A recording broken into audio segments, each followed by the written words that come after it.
Hello everyone, welcome to market investment. मैं हूं राहुल गुप्ता। स्वागत करूंगा आप सभी का हमारे चैनल मार्केट इन्वेस्टमेंट में। दोस्तों, बात करते हैं सिल्वर की, बात करते हैं गोल्ड की।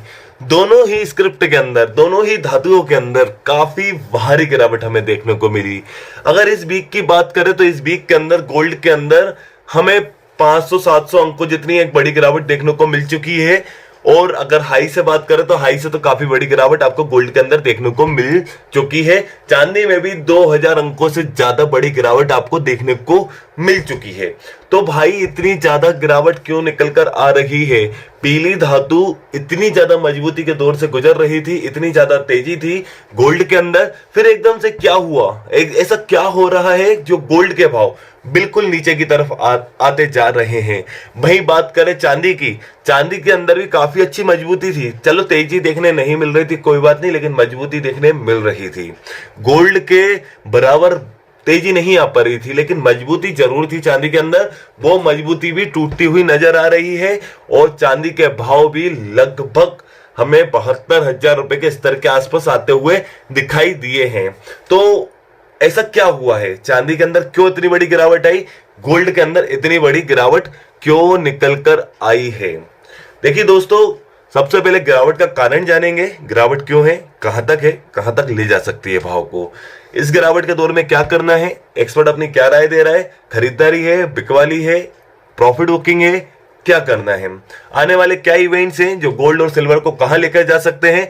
आज मार्केट में क्या देखने को मिल सकता है? इस वीकेंड में मार्केट में क्या देखने को मिल सकता है? अगले सप्ताह बाजार में क्या देखने को मिल सकता है? इन सब चीजों के बारे में आज हम बात करने वाले हैं।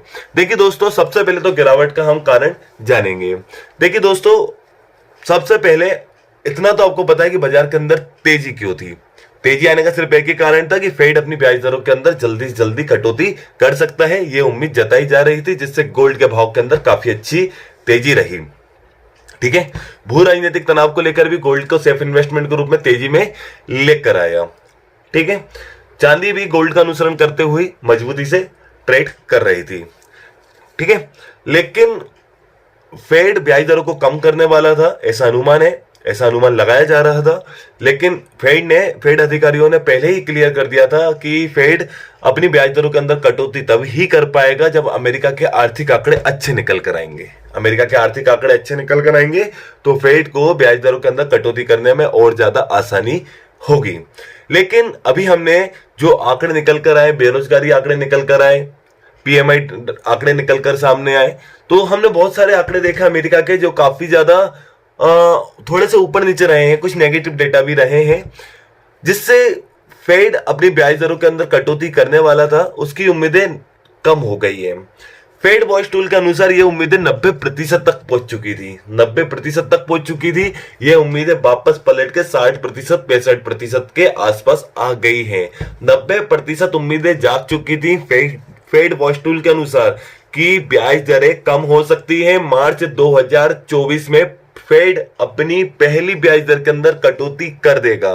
फेड अपनी पहली ब्याज दर के अंदर कटौती कर देगा, ऐसा 90% से ज्यादा उम्मीद लग गई थी। लेकिन अमेरिका के कुछ आर्थिक आंकड़ों ने इस उम्मीद को 90% से वापस 60% के पास लाकर खड़ा कर दिया है। तो कमजोर आर्थिक आंकड़े निकल कर आए, जिसने फेड की उम्मीदों को थोड़ा सा कमजोर जरूर कर दिया। अगर मैं बात करूं, फेड की उम्मीदों को कमजोर तो किया, लेकिन डॉलर इंडेक्स के अंदर खुशी की लहर आ गई। डॉलर इंडेक्स के अंदर काफी बड़ी तेजी निकल कर आई। अगर पिछले 6 महीने की बात करें तो पिछले 6 महीने के सबसे मजबूत हमें दिन देखने को मिले हैं डॉलर इंडेक्स के अंदर। लगभग 2 रुपए जितनी बड़ी तेजी निकल कर आई डॉलर इंडेक्स के अंदर, क्योंकि कमजोर आंकड़ों ने ब्याज दर की कटौती की उम्मीदों को कम कर दिया। कटौती की उम्मीदों को कम किया है तो डॉलर इंडेक्स के अंदर तेजी आना थी, क्योंकि कमजोर ब्याज दर के अंदर कटौती डॉलर इंडेक्स के अंदर गिरावट लेकर आती, और जो लेकर आ ही रही थी। डॉलर इंडेक्स गिरता जा रहा था, गोल्ड सिल्वर ऊपर जा रहे थे और ब्याज दर कटौती की उम्मीदें बढ़ती जा रही थी। लेकिन ब्याज दर कटौती की उम्मीदें थोड़ी सी कम हुई, डॉलर के अंदर तेजी आई, गोल्ड सिल्वर के अंदर गिरावट आई। कम ऐसा कि मैं आपको कई बार बता चुका हूं कि कमजोर ब्याज दरें गोल्ड के लिए और सराफा बाजार के लिए बहुत ज्यादा पॉजिटिव है। ब्याज दर के अंदर कटौती होगी तो सराफा बाजार के अंदर तेजी देखने को मिलेगी, ब्याज दर के अंदर कटौती होगी डॉलर इंडेक्स के अंदर आपको गिरावट ही देखने को मिलेगी। जैसा और अगर इसका अपोजिट होता है, ब्याज दर के अंदर कटौती नहीं होगी तो डॉलर इंडेक्स के अंदर तेजी, सराफा बाजार के अंदर गिरावट। और जैसा कि मैं आपको कई बार बता चुका हूं कि डॉलर इंडेक्स गोल्ड के बिल्कुल अपोजिट चलता है, दोनों बिल्कुल विपरीत दिशा में चलते हैं। डॉलर इंडेक्स के अंदर तेजी होती है तो सराफा बाजार में गिरावट, सराफा बाजार में तेजी होती है डॉलर इंडेक्स के अंदर गिरावट, दोनों एक दूसरे से बिल्कुल विपरीत चलते हैं। तो फिलहाल कमजोर अमेरिका के आर्थिक डेटा ने बाजार को कमजोर किया है, जिससे गोल्ड सिल्वर के अंदर गिरावट आई है, डॉलर इंडेक्स के अंदर तेजी निकल कर आई है। लेकिन अभी भी फिलहाल में कुछ भी नहीं बिगड़ा।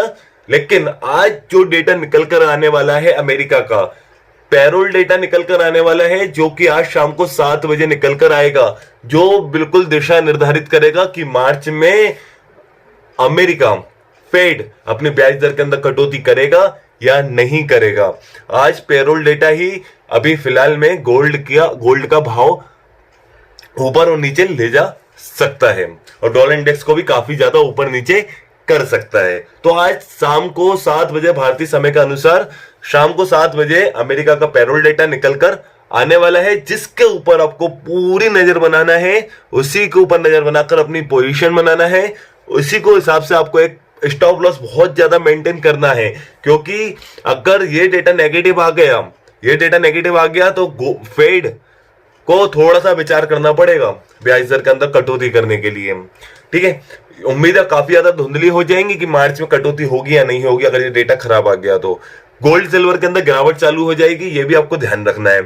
अब दिसंबर का सीपीआई डेटा भी निकल कर आने वाला है, महंगाई दर भी आने वाली है, लेकिन इसमें अभी थोड़ा सा टाइम है। लेकिन उसके पहले फिलहाल में आज का पेरोल डेटा काफी ज्यादा अहम है, जो आज शाम को 7 बजे भारतीय समय के अनुसार निकल कर आएगा। अगर ये डेटा नेगेटिव आता है तो गोल्ड के अंदर भारी गिरावट है, ये डेटा पॉजिटिव है तो डॉलर इंडेक्स के अंदर भारी गिरावट है। एक स्टॉप लॉस तो मेंटेन कर ही लो, सबसे पहले स्टॉप लॉस बना लो। बाय ऑन डिप की सलाह है कि बाय ऑन डिप निचले स्तर पे अगर मिलता है गोल्ड तो खरीदारी करना है और एक स्टॉप लॉस लगाना है। बाकी डेटा के ऊपर निर्भर है पूरा बाजार और यही डेटा दिशा निर्धारित करेगा कि आने वाले सप्ताह में गोल्ड का भाव कहां तक जा सकते हैं। फिलहाल में बाय ऑन डिप एक स्टॉप लॉस मेंटेन करके दोस्तों एक न्यूज पर नजर बनाना है, एक अपडेट के ऊपर नजर बनाना है। सामने स्क्रीन पर आपको अपना पर्सनल व्हाट्सएप नंबर प्रोवाइड करके रखा है। वो नंबर मैंने इसलिए प्रोवाइड करके रखा है, मेरा कमोडिटी मार्केट से रिलेटेड एक व्हाट्सएप डिस्कशन ग्रुप चलता है, जिसमें कमोडिटी से रिलेटेड सारी न्यूज, सारे अपडेट, सारे डेटा की जानकारी लगातार मैं व्हाट्सएप पे सभी को देता रहता हूं।